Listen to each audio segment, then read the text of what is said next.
the...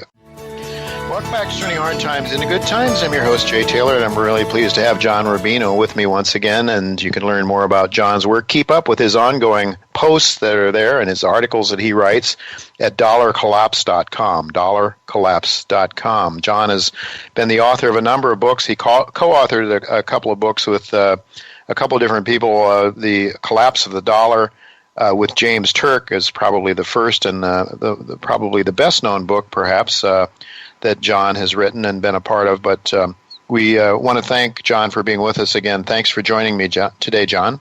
Hey, Jay. Thanks for having me back. You know, the flip cover inside the book, it stated the dollar is in trouble. Its value in foreign exchange markets has been falling for the past 6 years, and now its gradual decline is about to become a rout. This spells big trouble for the American economy, but potential riches for smart investors. The collapse of the dollar and how to profit from it. Financial gurus James Turk and John Rubino show how the dollar arrived at this precipice, why it will continue to plunge, and how you can profit from the resulting financial crisis. Well, John, that was back in 2008, November. So it's, 8 years ago or something like that. And we're still seeing the dollar is sort of king dollar. So I would like to ask you, could you talk about the basic premise of your book, and do you think it's still pretty much valid? Or having lived through 8 years yet with the dollar still and stock markets reaching new highs and at least the 1%ers feeling like they're on top of the world, are we, what is your take? Would you write something different if you could go back in time and write it with what you know now, write it in 2008? Yeah, I'd say we were a little premature back in 2008, Jay, but the timing. Timing is everything in investing. Actually, in our defense, the investment thesis of the book was that gold was going to soar as the dollar went down in value, and stocks, especially financial stocks like bank stocks, were classic short sale candidates. And those turned out to be two of the best investment ideas of that decade. So, if you'd done what we said in the book, you came out just fine. But the dollar never did collapse. And so since that time, actually when James and I were writing that book, we wrote the original version of it in 2004, and our biggest worry was that everything would fall apart before we got the book out. And that was 2004. And the reason we were so worried is that the numbers had just gotten crazy. The amount of debt in the world back then was gargantuan. The amount of money that was being created by central banks was off the charts, and the amount of leverage being used by big financial players was at really what looked like catastrophic levels. And the world almost did end in 2008, 2009, but they saved it. And this gives us a couple of really important lessons, both as investors and as observers of the financial world. And the first is that bubbles always go on a lot longer than you think they should. No matter what bubble it is, the tech stock bubble, which looked like it should have burst in 1998, went till 2000 before it blew up. The housing bubble in the U.S., I wrote a book about the housing bubble in 2003 in the U.S., and it didn't burst until 2007. So bubbles always just go on longer than you think, and that's just the nature of them. And in this particular bubble, though, there's something bigger at work, and that is the fact that the entire world, every major government now, has an effectively unlimited printing press because they're all running fiat currencies, which is to say currencies that exist by government decree or fiat rather than because of a linkage to something real like gold or some other real asset that exists in limited quantity and therefore controls the ability of government to create currency. So with every major government in the world able to create as much new currency as they want to, that's allowed them to basically leverage the world for a complete new cycle. They've been able to take on what is looking like $100 trillion of new debt since the 2008-2009 crisis without fixing anything. The big banks are still huge. They still have gargantuan derivatives books. The financial sector is still grossly overleveraged. Consumers still have way too much debt. Governments now have record debt. So basically what we have done is taken the world of 2004, let's say, and leveraged it to the hilt. From there, it was already an over-leveraged world.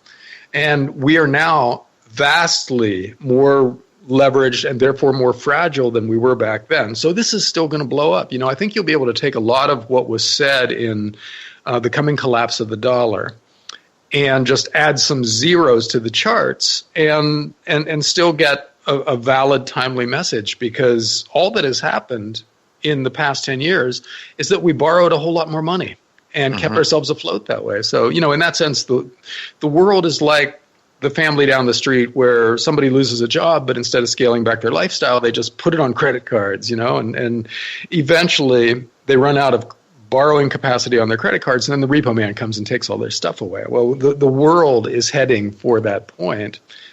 And, I'm reluctant to make any kind of specific timing predictions based on my record. But it does feel like we're getting close, just because first of all, the numbers seem impossible. We can't have this much debt, and yet we do. So that means in finance, when something can't happen, it eventually has to stop happening. And so we're getting there with finance. And then we're also seeing the world's governments recognize that what they've been doing hasn't worked. And so they're getting ready to double down. All the world's central banks are getting ready to push interest rates even further down into negative territory, with the exception of the U.S. Fed, which will probably have to join that bandwagon in 2017. Governments are considering massive new deficit spending programs. So we're going to go back to that well, and eventually, probably this time, but there's no way to know for sure, it's going to be obvious to everybody that it's not working and it's causing more problems than it's solving, and then everybody loses faith in the system. That's out there. And when it happens is impossible to predict, but it feels like that day is coming a lot closer. It's just hard for me, John, to get my head around what could stop it. I mean, they've already, trillions and trillions of dollars have been created out of nothing. What's to stop them? I mean, the only thing I can think of is nobody can perceive of what these numbers are. They're so high. But what is to stop these guys from, 100 trillion to 100 trillion billion godzillion? What is to stop these idiots from continuing to, because what they're really doing, the people at the top of the pyramid are redistributing wealth from the peons. I like to say the miners, the manufacturers, the farmers, the inventors, the people that actually create things that we use that make our lives better in some material sense. They are out there. They are being squeezed. And yet the guys that run the printing presses, what's to stop them? What in the physical universe is going to stop these guys from behaving this way? Because, John, I agree with you. Going back to when you wrote your book, I thought, yeah, it has to be very close. Ron Paul's talked about it on this show in the past. He's been amazed at how long they can keep this thing going. And I'm just trying to get my head around what sort of things could actually cause the collapse. Now, I know, and I want to ask you about this, Jim Rickards has some ideas here about why the dollar is nearing its end. But he's not suggesting by any means that fiat currency is over. I mean, the Chinese are perhaps printing more money than the United States, and a lot of these other countries are creating huge amounts of money out of nothing too. So is it possible that maybe the United States takes a hard knock, but we have a one world government or some sort of one global printing press that continues this thing going for much longer? Well, Jay, two things about that. One is that bubbles always look bulletproof until they're not. They always blow up for some reason. So this one isn't immune to the laws of economics and finance. It'll blow up eventually. And the question is then what will cause it? And there are a lot of possible catalysts out there. One of them is politics. More and more people are starting to figure out that the system isn't working for them anymore. As you said, it's turned into a way to basically harvest the 99% for the 1%. They're sucking our savings out of bank accounts and into assets like stocks and bonds that mostly rich people own. And so people are more and more willing to vote for iconoclastic politicians. Donald Trump here, Bernie Sanders here, Marine Le Pen in France, Nigel Farage in Britain. These are guys who will tear the system up. Mm-hmm. And that could bring about an end to the the fiat currency fractional reserve banking credit bubble system that has been in place really since World War II, or actually since 1971 when Nixon took us off the last vestiges of the gold standard. Right. But beyond politics, there's lots of things that could go wrong. Deutsche Bank has a derivatives book that is a book of bets made by financial institutions with each other about all kinds of things like interest rates and currency fluctuations that on the surface in notional value is not just bigger than the entire German economy, it's bigger than the entire European economy. And Deutsche Bank's stock is down from 100 a few years ago to the mid-teens today because it's so badly managed that it's running into all kinds of trouble where it has to lay people off and take big losses, and more people are worried about it. And they're right to be worried. It could be the systemic shock that is like Lehman Brothers or AIG was back in 2008, something that, if it's allowed to fail, will take down the whole show with it. So that's something. Also geopolitics. We've got wars basically breaking out everywhere. The Middle East is on fire, and the U.S. and Russia are trading threats that sound kind of World War III-like. And in the South China Sea, we've got battleships and aircraft carriers from the U.S. and China bumping up against each other and trading threats. So something like that, any kind of a shooting war that involves us and another power would send a shockwave through the financial markets, which might cause this current money bubble to burst, and then that's just three things. There are 4 or 5 other possible catalysts. Well, indeed. Well, with the time we have left yet, I'd like to pursue a couple of the ideas that James Rickards is touting about, and James will be on this show in a couple of weeks again, I believe. I don't know exactly, sometime in the near future.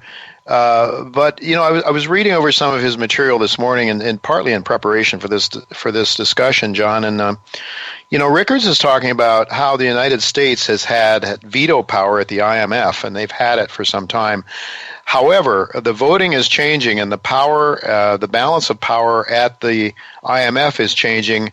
And he's suggesting that at the start of 2017, it will be moving in favor of the BRICS, which, of course, Brazil, Russia, India, and China are adversarial countries to a great extent. I guess some more than others. I mean, India, I've continued to see as sort of a neutral friend of the United States, perhaps, but Russia and China, Brazil, not all that friendly. And they have set about to compete with the U.S. dollar because we've had this privilege of the U.S. dollar, the reserve currency.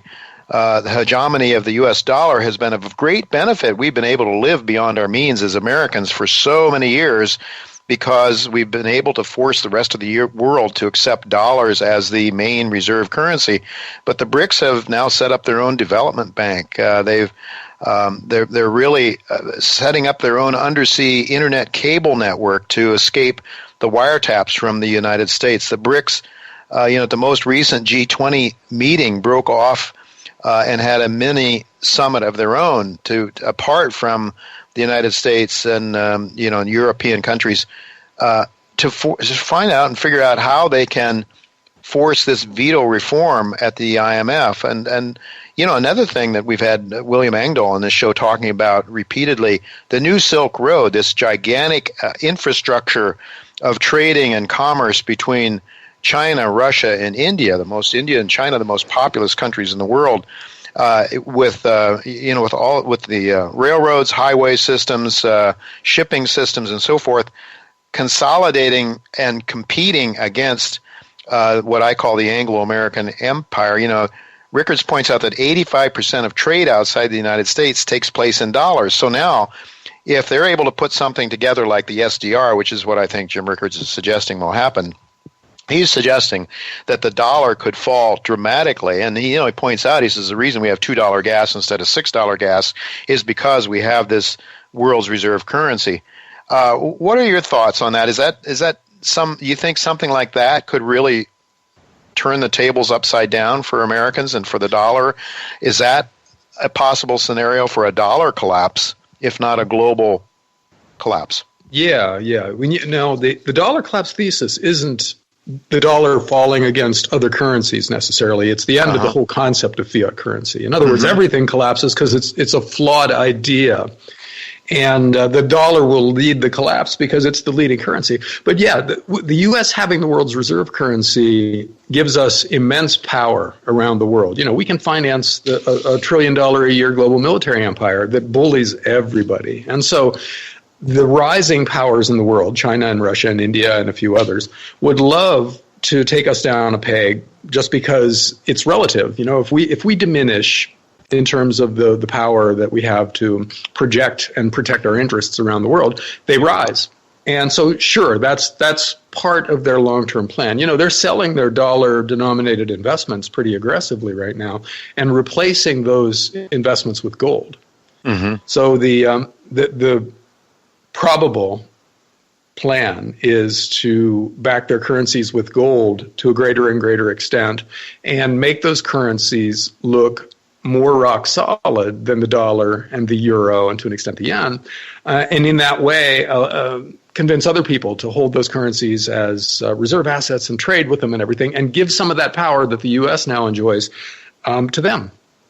So it's a reasonable long-term plan, and it's happening gradually right now, but the way trends work is that something will happen a little bit, then a little bit more, then a little bit more, then everybody figures out that it's going to keep happening that way, and they all act accordingly, and the asset just falls off the table or soars, depending on whether it's an up or down trend.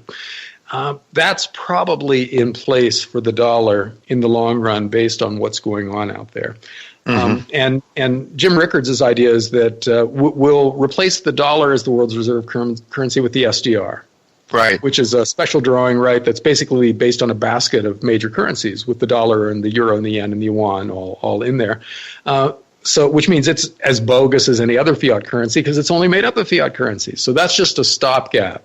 And his later stage scenario is that the whole world figures out that devaluing their currencies against each other is a zero-sum game because somebody wins and somebody loses, and then the loser has to respond in kind. But something they can all devalue against is gold. So we'll go back to a modified gold standard in which gold is a lot higher priced than it is now in terms of, for instance, dollars. $10,000 an ounce gold, which means the dollar will be defined going forward as 1/10,000th of an ounce of gold, which is what currencies used to be. They didn't used to exist independently. They were just names for given weights of gold. The British pound and the U.S. dollar were just names for a given piece of gold or silver. All right, John, I have to stop you at that because I want to ask you, we've got 1 minute left.